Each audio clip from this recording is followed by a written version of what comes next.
Probably shouldn't say who I supported growing up on this podcast, to be fair. And he just stopped the whole training session and just went absolutely crazy at me. I just heard a massive like commotion in the crowd, and I was like, what's going on? And then I kind of saw him getting back to his feet, and I thought he'd been like dropped by like Arsene Wenger or something.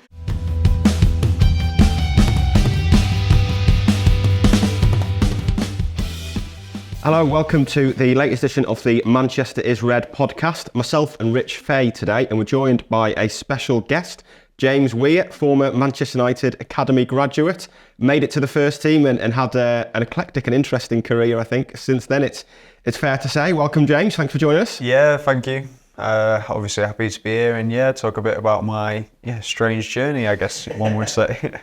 Yeah, I mean, for starters, you're coming on, you've just hung up the boots and called it a day at 28. I mean, talk us a bit about through that decision and why you've made the call now. Yeah, I mean, obviously my last club was in Slovakia. It's not England. It's not like playing in the Premier League, certainly, but even in the lower leagues, it's a similar level, but you're away from your family. You know, I've got a wife at home.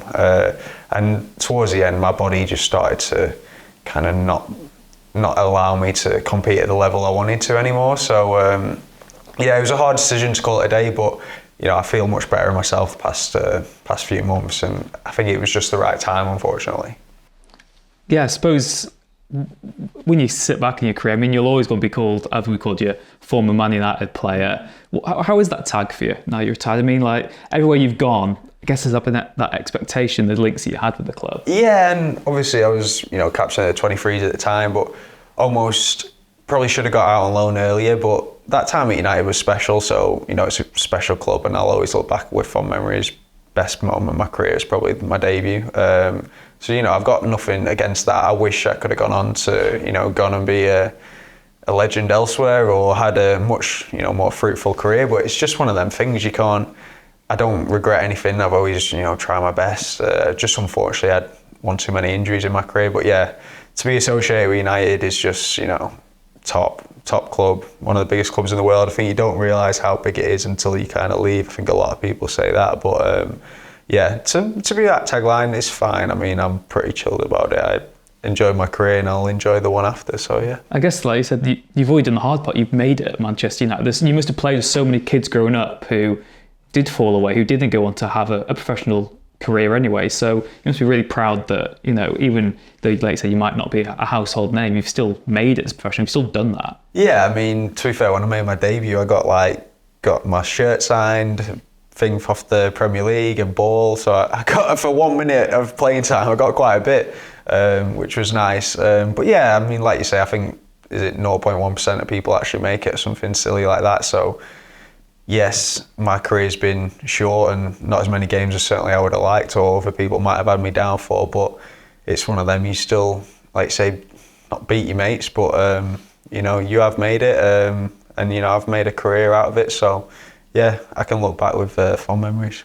Have you still got the shirt from your debut and stuff like that? You keep your memorabilia? Yeah, it's up there. To be fair, I think when we moved house, you get a kind of like a thing from the Premier League, and it's everyone who made the debut in the Premier League that year. So my year was basically the whole Bournemouth team. And then, there's a couple on there. Obviously, Marcus Rashford's on it. He made my debut with me. There's a couple of good ones. I think Tony might be on it. I think it's 2015-16 season, so it's funny when I look, it's just up in a room in my house, and you kind of just like, that's him, sort of thing, you kind of not. Heard that name before. Yeah. Do you realise, like you mentioned before, the size of the club, do you realise how big it is when you signed for him? What were you, 12 or 13? I was 13, so yeah, I was at Preston North End, obviously that's my hometown. I was there for 2 years, then we played United in a friendly. I think we beat him 4-3. And then we played him 2 or 3 weeks later. I think they wanted to have a look at me again and a bit of a rematch. And then we beat him 3-0. And then, I signed off the back of that. So I think when we got the phone call, like, I think my dad might have answered. And it was just like, wow, like, that's insane. And you just kind of like, there's not even I think Blackburn they'd never seen me play, but they wanted to, we can't have him going to United when he's right on our doorstep, sort of thing. So they were trying to get me, but it's not even a decision. It's just, it's my United. So. Was there any sort of like sales pitch from United, or was it just, we are Man United, come sign for us, or did they try? You went and looked round. I remember it was Derek Langley at the time, and it was me and Ashley Fletcher, he was from Bolton. And Ashley's gone on to play for quite a few clubs. I think he's been at Borough, West Ham and stuff. So it was me and him at the time. And they just show you around, really. I think they're just more just like, yeah, this is it. You know, don't be silly. Were you a United fan growing up as well? No, probably shouldn't say who I supported growing up on this podcast, Chief. What do you want to know? We'll leave it now. We can leave it open-ended. That is maybe a clue. Is there a clue to what colour do they play in? Well, I've whittled it down to 2, I think. So they play in red. Yeah. I think we've got it. Yeah. Sports Wrexham as well. We all do, don't we? Another Wrexham fan for you, Rich. Yeah. I mean, coming through the academy then, what are your sort of memories from that time, and was there anyone like the academy you were particularly close to in terms of growing up? Good mates with Donald Love and Paddy McNair, Ben Pearson, Joe Rothwell. They were, first lads holiday was me, Joe Rothwell, Kenji Gore and Jack Rudge. Went to, where did we go to, Zante. So they were good mates. A year later was, Ben and Donald in Iron Apple. So proper kind of club 18 to 30 jobs. But no, they were like good mates. And then there's loads really. You know, you kind of meet so many people in football, especially in them academy days. You kind of get in the minibus together. You're doing everything together. I used to live with Tom Lawrence, who's up at Rangers now. Obviously live with Marcus a bit. He was a bit younger than me. Loads of good mates and loads of good memories from them days. With the holidays to highlight.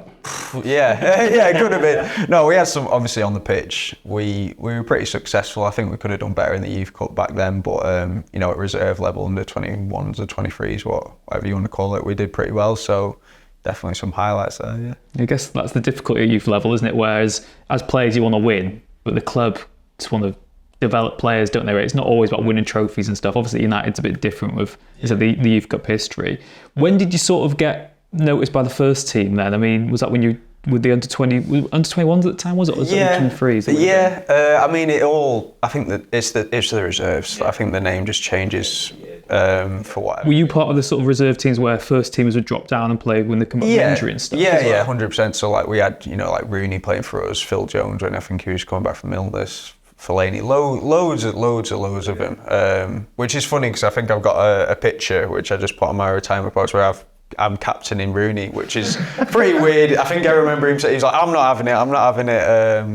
And obviously I was like, well, I normally had it. So it was pretty funny back then. I think Van Gaal was a big one on it. So it was when, in answer to that earlier question, it was kind of when Van Gaal was in the thing and he was big on bringing the youth in. And he didn't like playing players out of position, I don't think. He wanted players to be able to play in multiple ones, but he wanted specialists in certain positions. That's why he had like kind of the likes of Daley Blind, Rojo, and who could play things. So yeah, he was a big fan of mine, and then I trained with the first team a lot. Obviously there was a lot of injuries that year, and then was kind of on the bench quite a bit. I never really thought I was getting on until that one time, against Arsenal. Did you kind of sense your chance was coming then, or did you start to think you were just on the bench making up the numbers every week? Or how does it feel? I think the first time we were playing for the reserves at Reading, and I came off at 75 minutes, which was, we were winning 3-1 or 0 or something like that, and I was like, this is a bit strange. And then Warren Joyce was like, oh, you going up to Newcastle, go and get showered. And I was like, wow, like that's mental. So that game, luckily enough, because my knee was killing after the game, after it wore off. So I was Newcastle away. I think it was that game where Jesse scored a last minute equaliser, and it was like 3-3. So that game I knew I was just making up the numbers because I was literally just arrived, last minute. But then after that, you never know. You don't know what the manager's thinking. The one good thing about Van Gaal was if you were coming on, he told you to go and warm up. So you didn't have to go. A lot of clubs, you warm up at like 25 minutes, maybe like 60 minutes, 70, like just stretch your legs. Whereas him, it was like you could sit down the whole game and it's just like fine. So that I didn't mind that because you knew if honest, isn't it? If you're getting warmed up, it's like, oh, there's probably a good chance for him coming on here. There was a bit of it. I think in the moment you're still nervous. You're still like, God, imagine if someone gets injured or whatever. You don't know. So. What was Louis like? I mean, he comes across as like terrifyingly direct at times. Yeah, he was. Like a young player. He's so direct. which is a good thing because he was like, you know, James, you were very good today. James, you were very bad today, in his Dutch accent sort of. I remember one day in training, I was in the middle as a midfielder trying to connect it all, and I think I'd gone away to try and make space to come back, and I just timed it wrong, and he just stopped the whole training session and just went absolutely crazy at me, and it was just like, wow, eye-opening experience. But you know, he also, when you did after that, I think I did really well, and he was kind of like, yeah, you know, you changed it around. So he was just, yeah, ruthless, very direct, very honest. I suppose in the end he did win a trophy, didn't he, at United? So not the worst sort of manager they've had in recent years. But yeah, he's definitely different. Did you like the fact he was direct with you, or at that age do you kind of want someone? I guess everyone's different, but do you want someone to sort of like, you know, not massage your ego, but tell you how well you're doing rather than like point out flaws? Yeah, I think as I've got more experience in my career, I'm definitely someone who likes to give me confidence. I'm a confidence player. But at that time, I was kind of just like, I wasn't a proper first team member, so it was more just, you know, being in and amongst it was nice. So he could have told me whatever he wanted, and I wouldn't care too much. I was just like being there. But certainly as I got older, I realised, yeah, if a manager loved me and was, you know, pretty kind with me, then I would be his best player if I could. The debut then. I mean, how do you look back on that now? It was a crazy game, wasn't it? Even I mean, it's the game where Van Gaal falls to the touch line. Did you see that when you were on the pit? You were on the bench at that time? Yeah, I was warming up at the time, and I just heard a massive like commotion in the crowd, and I was like, what's going on? And then I kind of saw him getting back to his feet, and I thought he'd been like dropped by like Arsene Wenger. So I was like, yeah, I was just like, what's going on? And then I saw it. But that's how I describe it to people if they're asking, oh, what game is it? I'll be like, that game. Or obviously Marcus made his debut. But yeah, honestly, I can't remember a lot on the pitch. I remember a moment where I think Matt takes the ball off me. Like, I was kind of minor, but I was just dilly-dallying, nervous. But yeah, walking off the pitch and seeing my parents in the crowd, I'll never forget that. That was a nice moment. But yeah, actually on the pitch, it's just a lot of emotion, nervous energy, and yeah, kind of blacked out, to be honest. I guess, like I said, that was the game Rashford made his Premier League debut as well. He'd already played in Europa League before that, you know. What was he like growing up? Because I do think he sort of burst onto the scene and took a lot of people by surprise. Did you always think he was someone who was going to make it? Or have you even been a little bit surprised that he's had the career he has had? It's crazy because he was in my like digs, as we call it. We lived in a family in Sales. So he was always like the younger, you know, little skinny kid who I'd play FIFA with and stuff like that. And did you beat him? I think I did, just through pure age. I reckon he'd batter me now.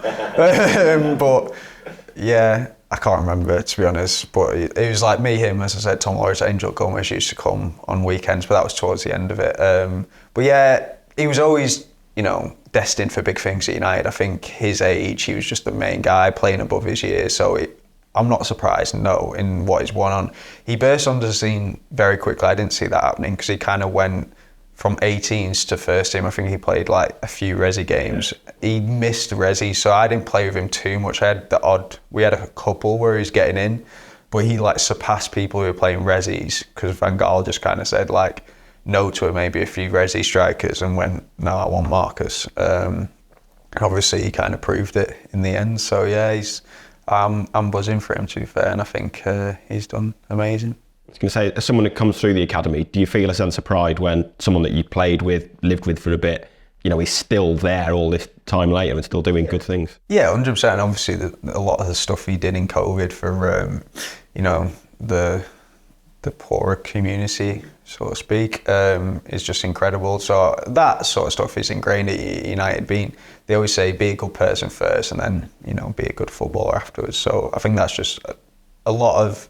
If you go to other clubs and you're like, oh, I'm from United, normally you've got a good, you know, sort of attitude about you. But yeah, him, Scotty, McTominay, all of the lads, you know, you're always buzzing to see someone do well. Because you grow up together, as I said, you're on the minibus together, you're walking to school together, you do grow up together. As much as you're competing against each other, you are kind of you've got that camaraderie. And once you'd made your debut, did you feel at the time that more chances were going to come, or were you kind of aware that even then that might be it. How did you sort of feel after you made your debut? Yeah, definitely thought maybe more was coming, but I think it was just a case of injury. People who were injured were coming back, and in my position, it was never like literally Marcus got his chance because there was no strikers fit in the club.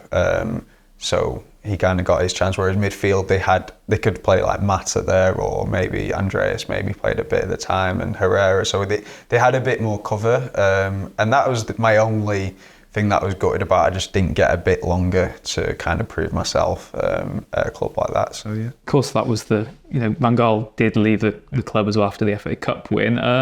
Jose comes in, the same summer that you leave. Did you speak to Mourinho before you left the club? Did you have any sort of... I trained with, I think it was in pre-season, I think I trained with the first team twice, didn't go on the tour, and I think at that time I was just about to turn 21, so it's kind of, I need to start playing men's football, I can't stay in the resis, and obviously there was a chance to go to Hull and essentially be a first team player, whereas at United I was always seen kind of as a reserve, it felt like anyway, until you broke through. And I think I was not the most athletic player. I think as Mourinho, typically like strong midfielders, but maybe I wasn't going to be that man for him. So I just sensed it was the right time to move on, unfortunately. Yeah, how do you view those sort of years? Like you said, you go into other EFL clubs, playing the Hull, Wigan, Bolton. I mean, really good experiences there. And I guess it must have been a very different environment because, like you said, most of your football before that had been, you've been training first teams, but you're playing against people who are fighting for their mortgages. You're getting some seasoned pros there. Was it completely different and eye-opening? Yeah, even like when I signed for Hull, they were in the Premier League, but going from United to Hull, like the training ground, like everything was just honestly like. And Hull's a great club, but it's just not my United. So it was eye-opening. Times at Wigan, I just kind of came into them clubs with like a first team experience, and then had a couple of injuries, and it didn't lead to how you want it to lead. I think United at the time, like Nicky Butt was sort of academy director maybe, or just transitioning into that role, and he wanted me to, sign for United and then go on loan. But I kind of feel like I didn't choose that decision because you can get lost in the loan system sometimes, like a couple of lads do at Chelsea and stuff like this. So I was just a bit unsure on that. I'd rather go to a club and, fully immerse myself in that. But yeah, I look back on the times good. I mean, Bolton was a bit crazy with all the situation going on there, so that was a bit of a whirlwind. But yeah, certainly Hull, bar the injuries, I did love my time there. Wigan was brief, wish I played a bit more there, but we're always in relegation scraps, so it's always like, not the prettiest football, maybe didn't suit my style. I mean, that's how I look at it sometimes, but yeah, I certainly trained as best I could and stuff like that, so I can always look back not regretting anything. That's the end of part one of the Manchester is Red podcast with James Weir. We'll be back after the break to talk about what came next after United.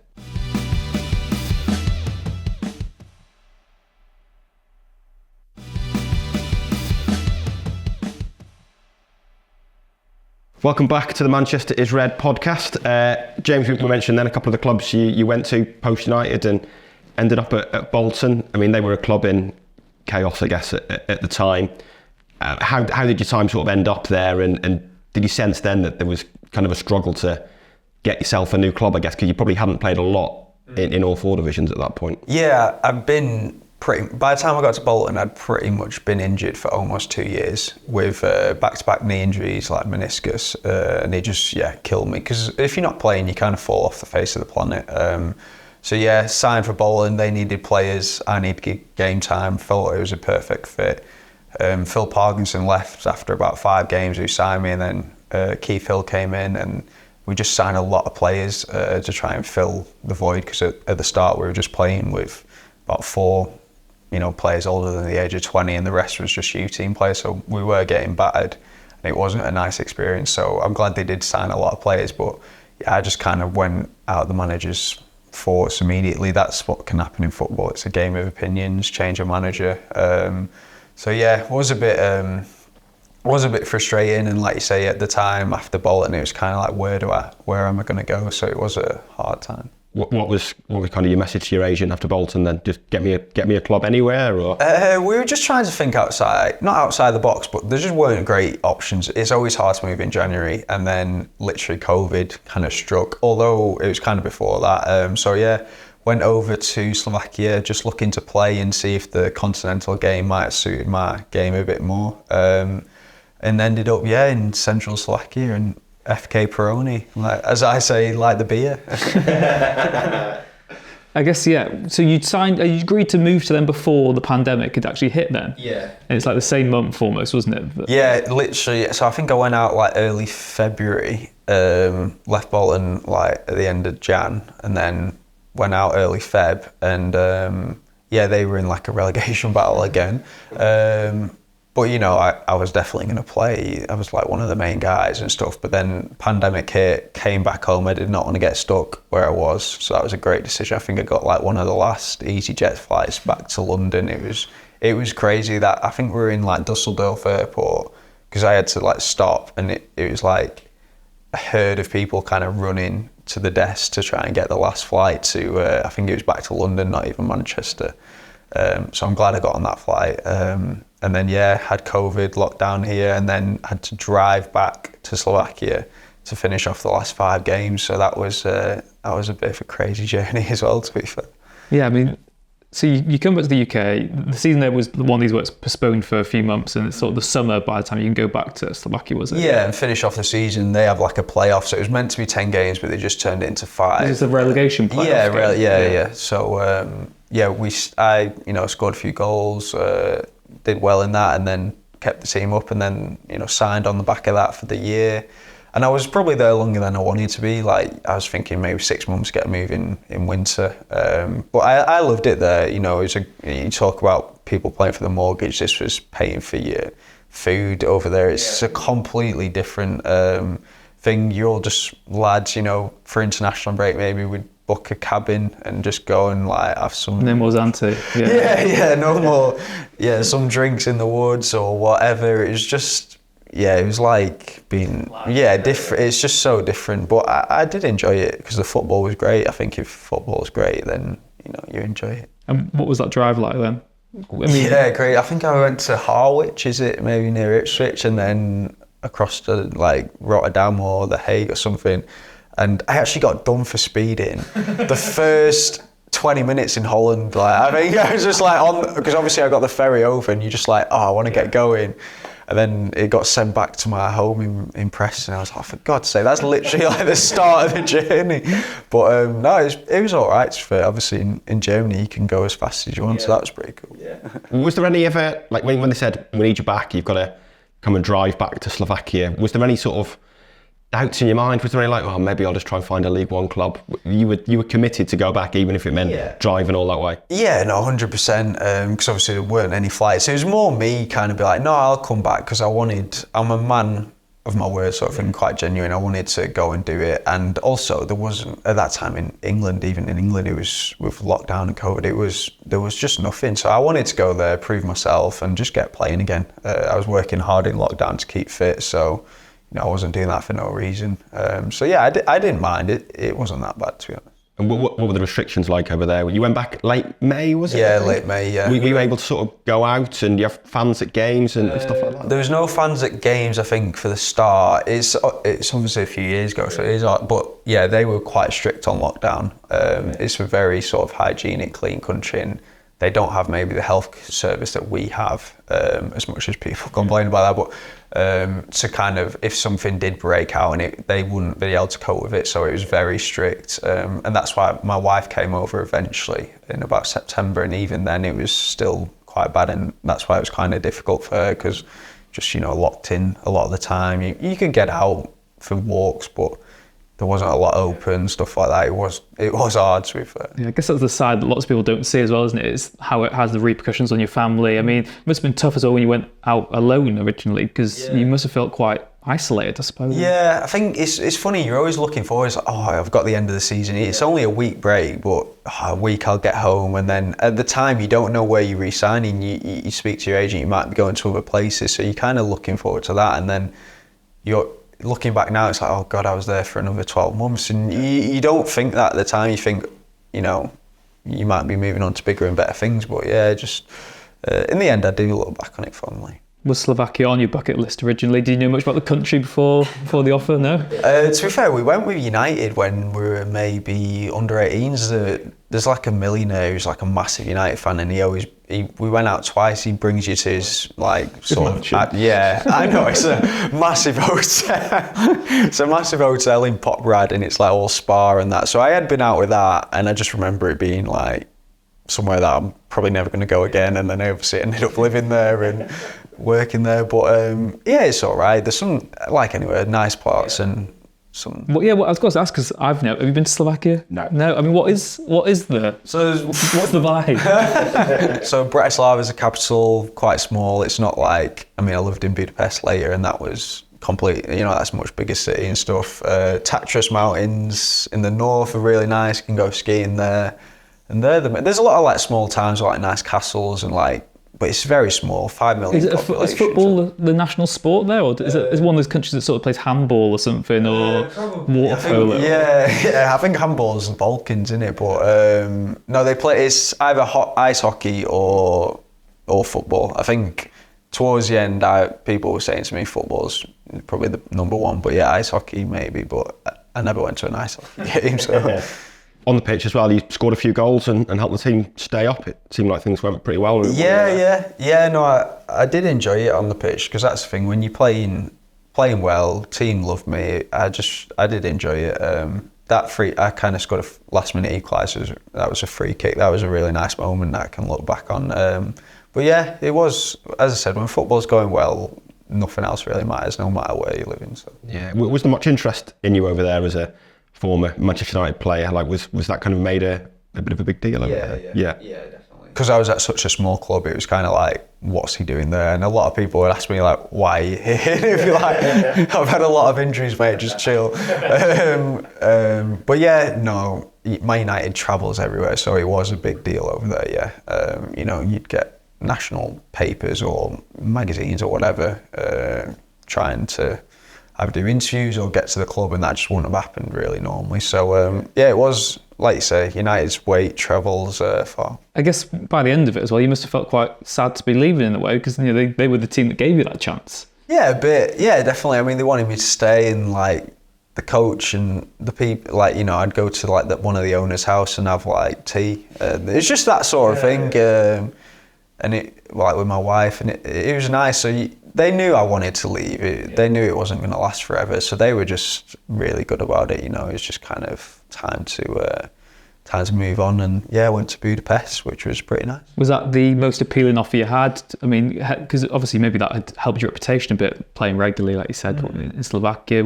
Was that just the offer that you wanted immediately, or did you have other interest in?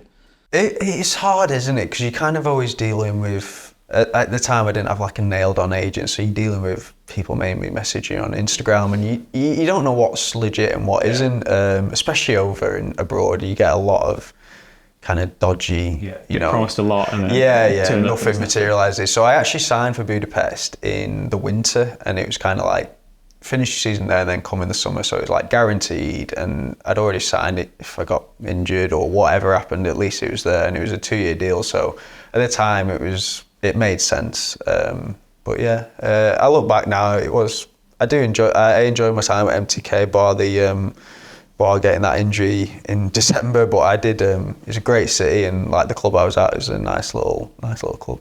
Did you have any offers to come back home at that point, or were you quite enjoying playing abroad? I would have. It's hard because you're playing in Slovakia, so to go from Slovakia to England, I think I maybe could have gone to the SBL or Scotland. But again, I didn't know how legit it was. And I think at that time I'd already signed a pre-contract agreement. So yeah, it was, I would have loved to have come back though, as much as I did enjoy my time in Budapest. Nothing's like home sort of thing. Yeah. So. I guess, like you said, you need that security anyway. If a team's going to offer you that for 6 months' time, it's a better bet to sort of go with, isn't it? Yeah. So like you said, you had that another long-term injury when you were there in Budapest, and then Was that against Slovakia, another return there? I mean, was that unfinished business in Slovakia as well? Yeah, again, it's just kind of like after that, you just kind of, I mean, that was a bad one on my ankle, and it was just kind of, you needed something, and this came about. I did actually get an offer from kind of a better club in Slovakia, who were doing quite well in the league this year, but I just said to my wife, like, my gut's telling me not to sign. I want to come back to England and try and find something. So I was on trial at York in the summer, but there was just about 50 players on trial. It was just a bit of a mess, and they had a new owner and stuff like that. So it just didn't. I think I knew from day dot it was just not really going to materialise into anything. And then, yeah, it's just, as I said, after the injuries, lack of playing, just struggling to find anything in England or Scotland. So I had some pedigree in Slovakia, so I ended up back there. Not really by choice, just by, options. And then, signed for FC Vion, which turned out to be a bit of a disaster in the end, but that was all right. I was going to ask as well, during those sort of, like I said, those final years, did you ever sort of consider retirement then at an earlier age, or is it something that was quite fresh? I think in COVID, it was very uncertain. Like in Slovakia, we didn't know if the league was going to restart in Slovakia, and it was kind of like, oh, definitely. And I think a lot of people probably went through, thought processes in COVID because you had a lot of time to think and stuff. So definitely then. But then I just knew I wasn't ready. I had more to give. My body felt pretty good. Whereas when I did kind of decide to call it, I was like, nah, it's not for me anymore. Had you ever lost that sort of love for the game at all during those years? I mean, the fact that you went to Slovakia and Hungary suggests that, you were just happy to be playing and you still wanted to have an involvement. Oh yeah, I'll always love football. Like, what do they say online? It's like, oh, he loves the game or something. Yeah, he's a student of the game. Yeah. But yeah, no, I always loved it. And as I said, like, the best time you're happy is when football's going well. It doesn't matter what else is going on in your life, because at the end of the day, you normally train, go back, chill, watch Netflix, eat. Like, you're not doing a lot else otherwise. Obviously, it's nice to have a bit of something going on, but football is your life when you're in it. But yeah, towards the end, it just got, as I said, my right groin was kind of banging off. Could barely train to the standards that I wanted to train at, and just, I wasn't enjoying it and missing home. And I just thought, this isn't worth the sacrifice anymore. So yeah, kind of came to it. That's the end of part 2 of the Manchester is Red podcast. We'll be back after this to talk about James's retirement and what comes next.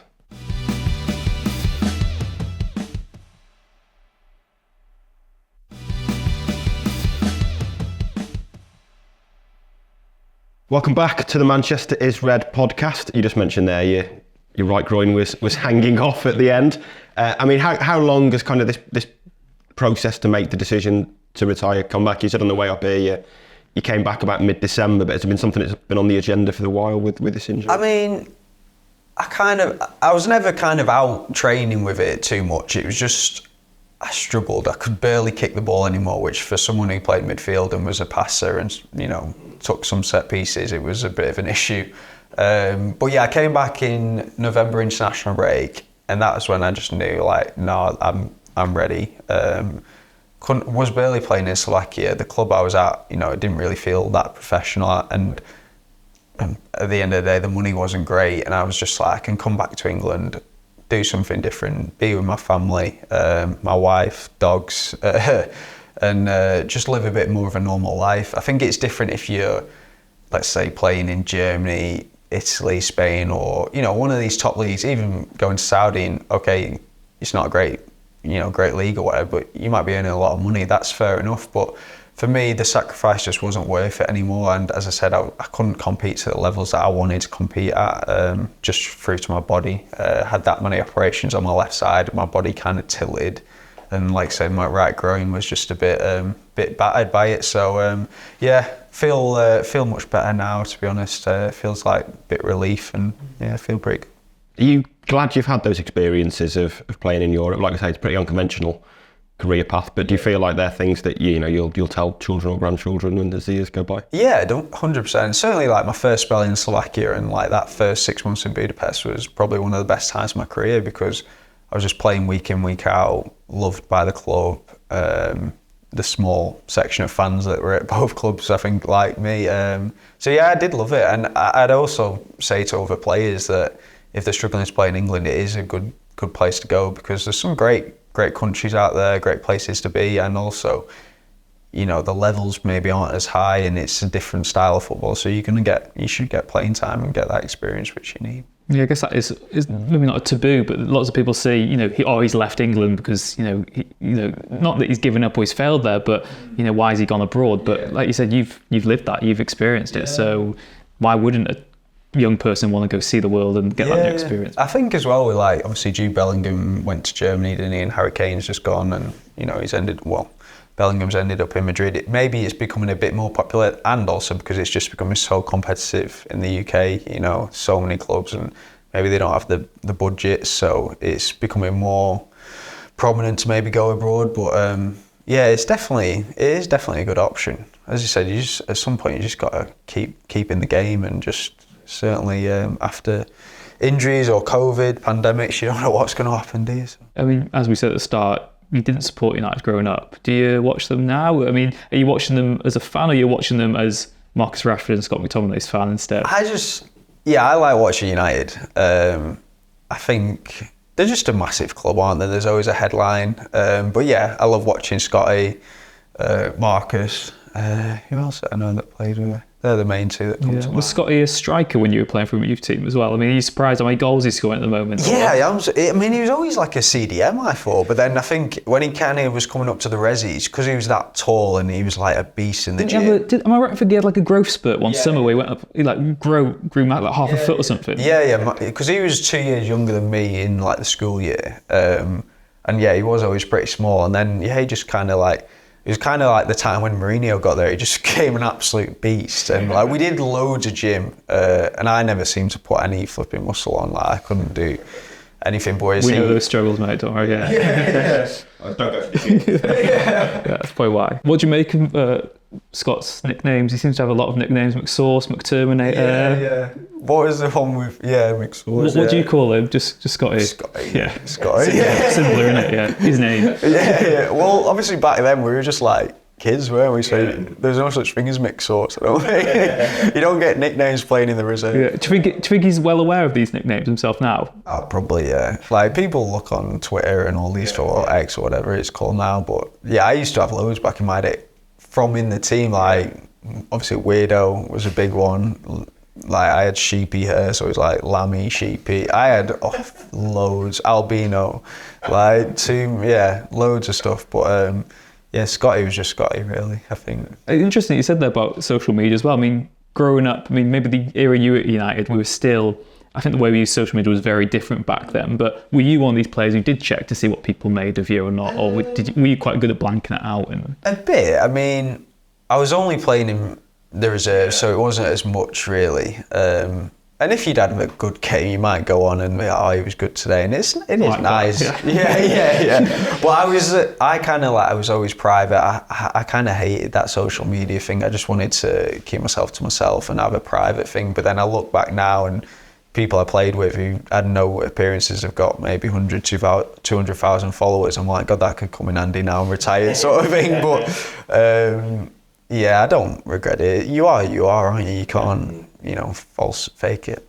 Is there anyone from the United days, from youth team or the academy staff there that you still keep in contact with? Keep in touch with? I speak to Joe Rothwell now and then. I've messaged a couple of people like through the retirement, Paddy McNair. But football is one of them. I mean, that was 10 years ago, so it's like you're in and out of clubs so often. You move on a lot, you meet a lot of people, so it's kind of one of them. Like if you wanted to go for a round of golf again, it'll be like the old days, or go for a coffee or a drink or whatever. It's like people say, it's like, when we see him, it's just normal sort of thing. But I wish I do. When I'm back, I'll try and get in touch with you people. Did you have a second career in mind then? Obviously at 28 you've retired fairly early. What did you retire with no idea what to do, or have you always had some idea of what you might want to do? In November, like when I came back, I started applying for loads of stuff, like proper random, like intelligence officer to police to sales roles, and I think as you go through the process, you kind of like, oh, that's not for me. Because I did a bit of coaching in when I was injured, but I was doing it at a level maybe not academy, and it kind of put me off. It was a bit of a you can block that out. If you know what I mean. So it kind of put me off. And then I kind of got speaking to someone on New Year's about going to do this travel thing.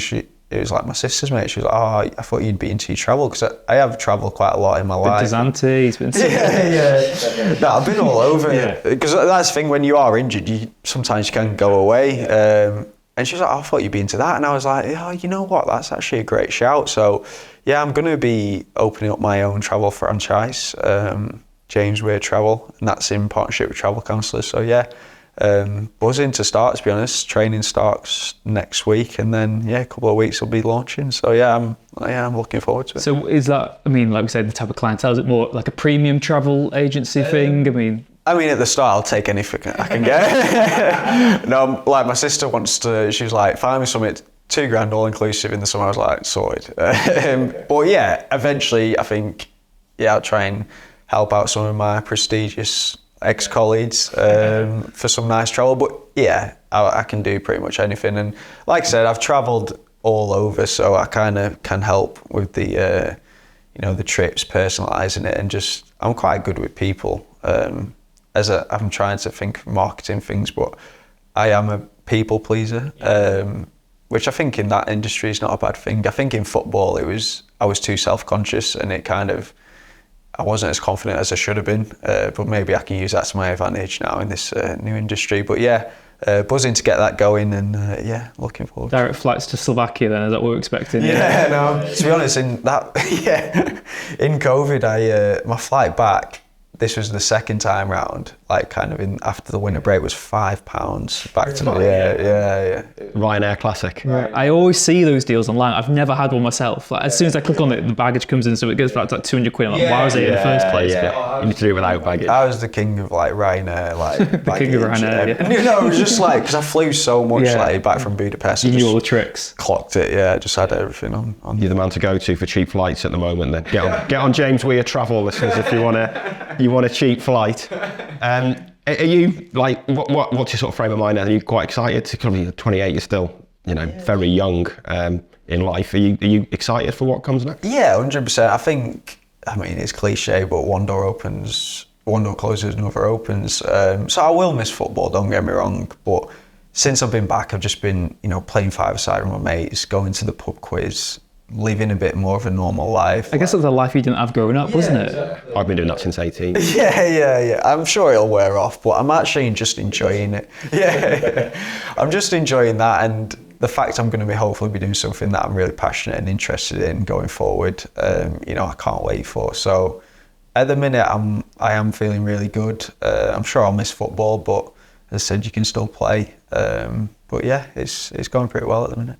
No plans to ever get back in then, coaching or agent or anything like that? You kind of feel like you've moved away from the game? Maybe coaching. I think agents is such a competitive business, and there's some good ones. I had a great one at the start, Colin Murdoch. I think he was good for me, but kind of as I moved abroad, kind of just lost touch. But then I've certainly abroad had a lot of bad ones as well. So it's just not for me, agency.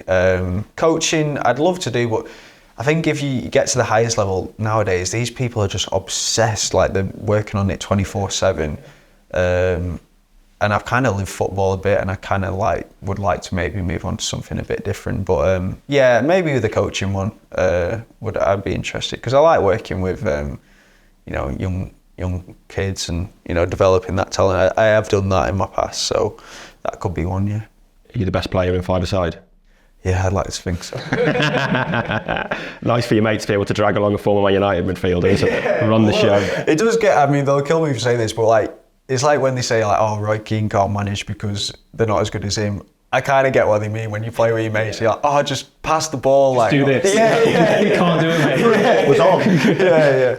But no, I do enjoy it. Is it just a kickabout, or is it like a league that you're in? Are you trying to recruit him for our team here, are you? What the terms are? No, it's a league, I think. I don't know. I just turn up. Are you free next Thursday night? 8 p.m. Okay. We'll sort that after the pod. Yeah. Definitely. Right, that's great. James, thanks very much for joining us. That was brilliant. Some fantastic stories and a great career, no doubt about it. That's all for the Manchester is Red podcast. Do watch us on YouTube as well. Remember to subscribe, leave us a like, let us know if you've enjoyed this. And if you want a holiday this summer, Google James Weir Travel and he'll sort you a cheap flight, guaranteed. That's all for now. Thanks very much. See you soon.